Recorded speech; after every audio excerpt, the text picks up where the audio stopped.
Hello दोस्तों, अनीताज रसोई में आपका स्वागत है। आज हम बनाएंगे अलसी के बहुत ही टेस्टी और हेल्दी पराठे। तो चलिए दोस्तों, बनाना शुरू करते हैं। ये 1 कटोरी अलसी है दोस्तों। इसे तीसी भी बोला जाता है और इंग्लिश में इसे फ्लैक्सीड बोला जाता है। इसमें बहुत सारा पौष्टिक होता है, इसे जरूर खाना चाहिए और इससे कोलेस्ट्रॉल भी ठीक रहता है, इससे शुगर भी ठीक रहता है।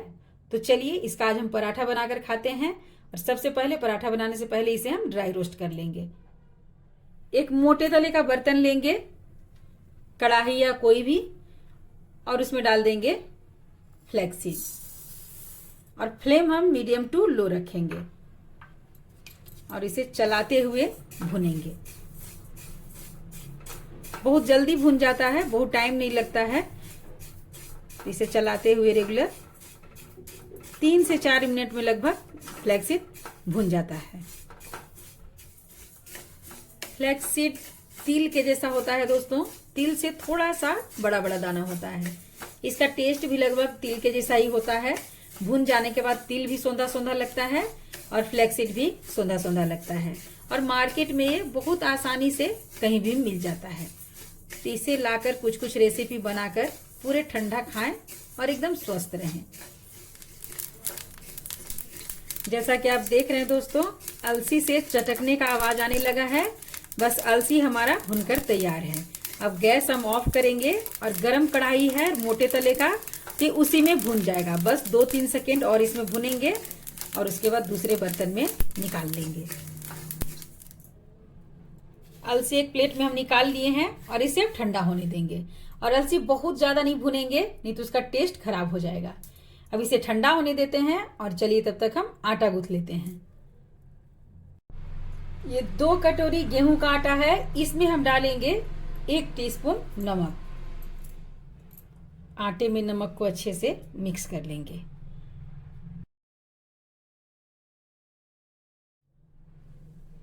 और थोड़ा थोड़ा पानी डालेंगे और सॉफ्ट आटा तैयार करेंगे। जैसा हम रोटी बनाते हैं उससे थोड़ा सा सॉफ्ट रखेंगे आटे को। सॉफ्ट आटा रहने से स्टफिंग में आसान होगा, पराठा बेलते समय फटेगा नहीं। सॉफ्ट आटा लगा लिए हैं दोस्तों, एकदम देखिए खिंचाता हुआ है इस तरह से। ऐसा ही आटा हम तैयार करेंगे। अब इसे रखेंगे रेस्ट पे, इसे ढक देंगे और जब तक आटा हमारा रेस्ट करेगा तब तक हम स्टफिंग तैयार कर लेंगे। अलसी ठंडा हो गया है, अब मिक्सी जार में इसे डालेंगे और दरदरा पाउडर बना लेंगे। अलसी ठंडा हो गया है, इसे मिक्सी जार में डालकर इसका दरदरा पाउडर बना लेंगे। अलसी का दरदरा पाउडर बना लिए हैं। अब बनाते हैं स्टफिंग। एक बड़े साइज का बर्तन ले लेंगे और इसमें डाल देंगे अलसी। पूरा अलसी नहीं लेंगे, वैसे आप ज्यादा पराठा बना रहे हैं तो पूरा ले सकते हैं। थोड़ा सा बचाएंगे, इसे सैलेड में या दाल के ऊपर, सब्जी के ऊपर डालकर खाएंगे तो बहुत अच्छा टेस्ट आता है। अब इसमें डालेंगे 1 बारीक कटा हुआ प्याज, अदरक ग्रेट किया हुआ थोड़ा सा, 1 हरी मिर्च बारीक कटा हुआ, 4 कली लहसुन बारीक कटा हुआ इसमें डालेंगे। थोड़ा सा डालेंगे बारीक कटा हरा धनिया और डालेंगे 1 टीस्पून नमक। नमक आप अपने टेस्ट के अनुसार लें। और ये है हाफ नींबू का जूस, इसके जगह पे आप आमचूर पाउडर ले सकते हैं। अब इसे अच्छे से मिक्स करेंगे। नींबू का जूस डाल देने से ये ड्राई ड्राई नहीं रहता, थोड़ा गीला गीला स्टफिंग हो जाता है, तो स्टफिंग करते समय आसान होता है। अगर आप आमचूर पाउडर डालकर बना रहे हैं तो इसमें थोड़ा सा पानी से इसे गीला कर लें या थोड़ा सा सरसों तेल भी डाल सकते हैं।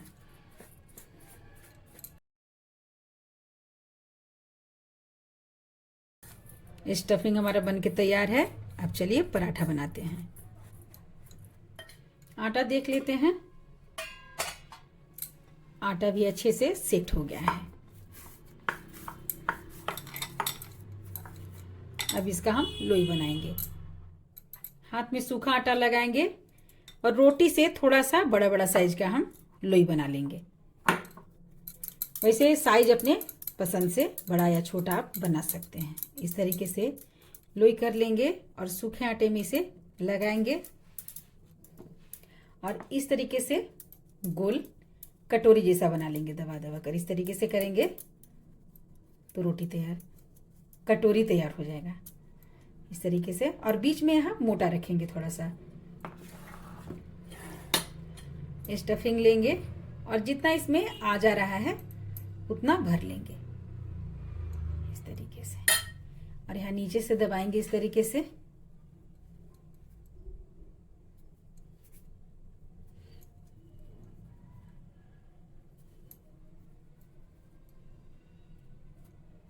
इस तरीके से मुंह बंद कर देंगे और जो एक्स्ट्रा आटा है इसे हम तोड़कर निकाल देंगे।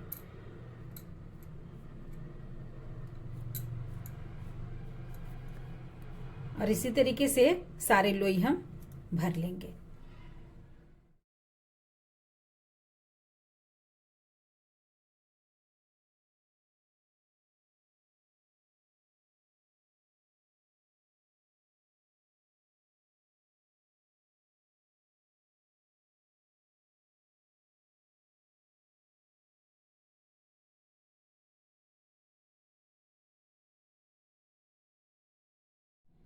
दो पराठा हम भर लिए हैं। अब इसे हम बेल लेंगे।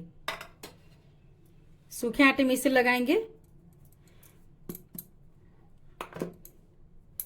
और इस तरीके से रख के प्रेस करेंगे। प्रेस करके पराठा बेलने से फटता नहीं है। अब इसे हल्के हाथ से बेलेंगे।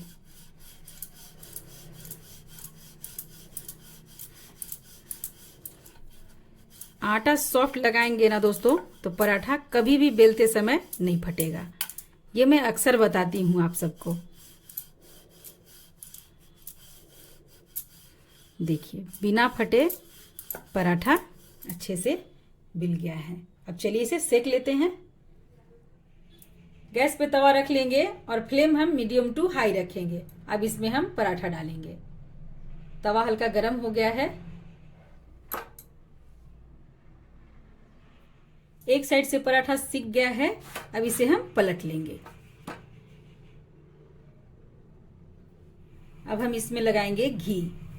आज हम पराठा घी से सेक रहे हैं। आप घी के जगह पे सरसों तेल से भी सेक सकते हैं।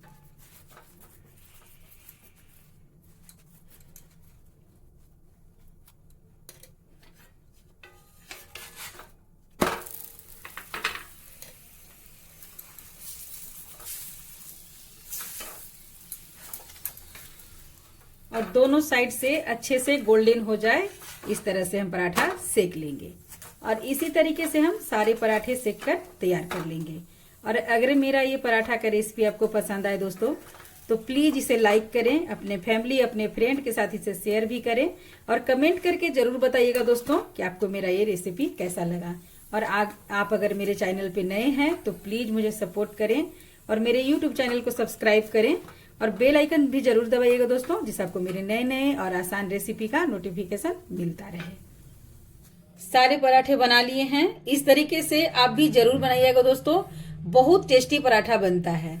और इसे आप टमाटर की खट्टी मीठी चटनी के साथ सर्व करें। टमाटर की चटनी का लिंक आपको डिस्क्रिप्शन बॉक्स में मिल जाएगा।